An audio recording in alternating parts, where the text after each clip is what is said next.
Have you ever found yourself in a situation where just a few words from someone were enough to make you feel smaller?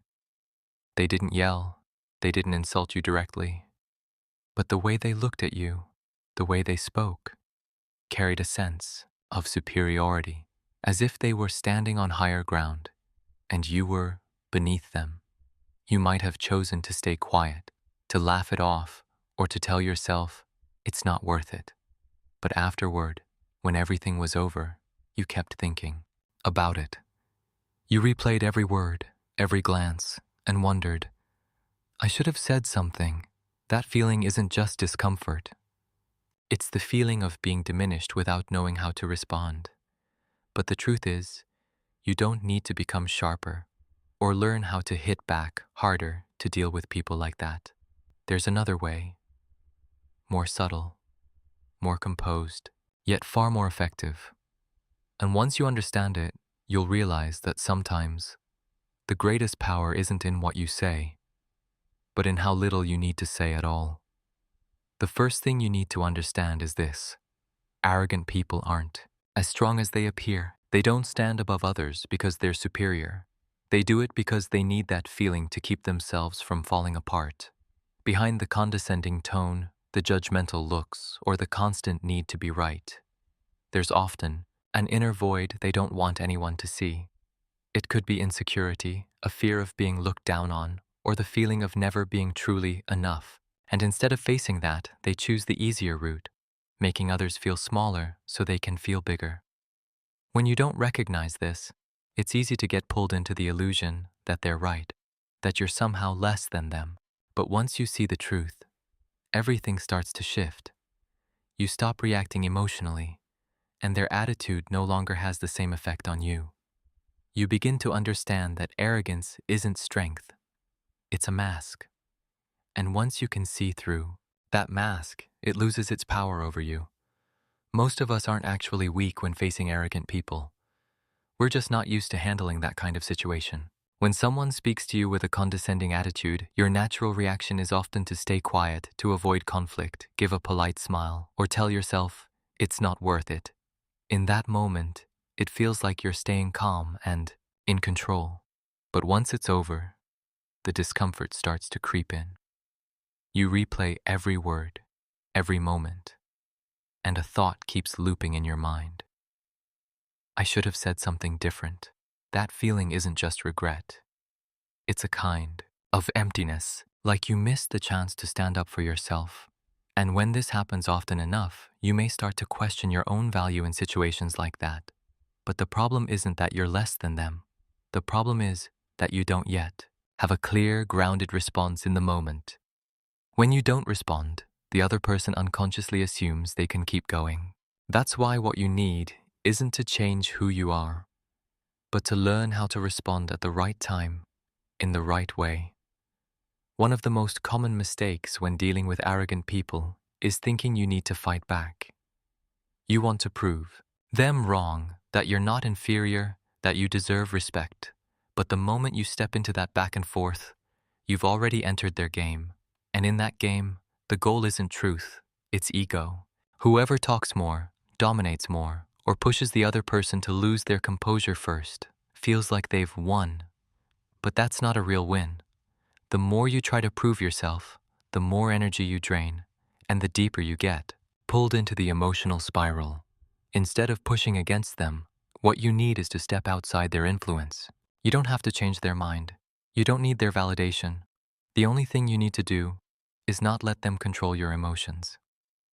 When you stay calm, when you don't react the way they expect, they begin to lose the one thing that gives them a sense of power, the ability to shake you.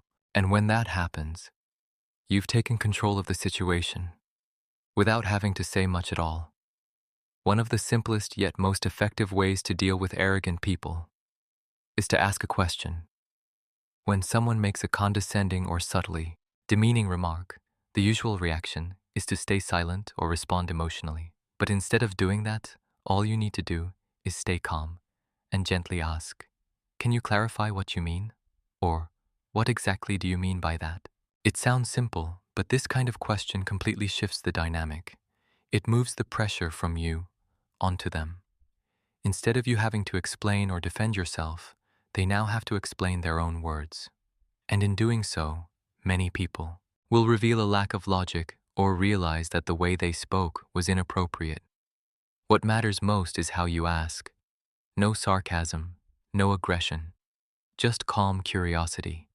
When you maintain that tone, you preserve your self-respect while making it harder for the other person to continue speaking carelessly. You don't need to argue. You don't need to raise your voice. Just ask the right question at the right moment. And sometimes, that alone is enough to make them pause. Not all silence is weakness. There's a kind of silence that, when used intentionally, becomes a very clear form of strength. When someone speaks to you with a condescending tone, the instinct is often to respond immediately, either to defend yourself or to save face. But sometimes, reacting too quickly is exactly what makes you lose control. Instead, try pausing. Don't say anything right away. Just look at them and allow a few seconds of silence. This kind of silence isn't avoidance. It's a signal. You've noticed something isn't right, and you're not accepting it unconsciously. That brief pause creates a different kind of pressure. The other person becomes more aware of what they just said. In many cases, they'll adjust their tone, or at least hesitate. You don't need to explain, you don't need to argue, yet the message still comes through clearly. I'm not comfortable with that. This kind of intentional silence helps you stay composed while also prompting the other person to reflect on their behavior. When silence is no longer enough, you can choose a more direct approach by calling out the behavior. But the key here is this. You're not attacking the person.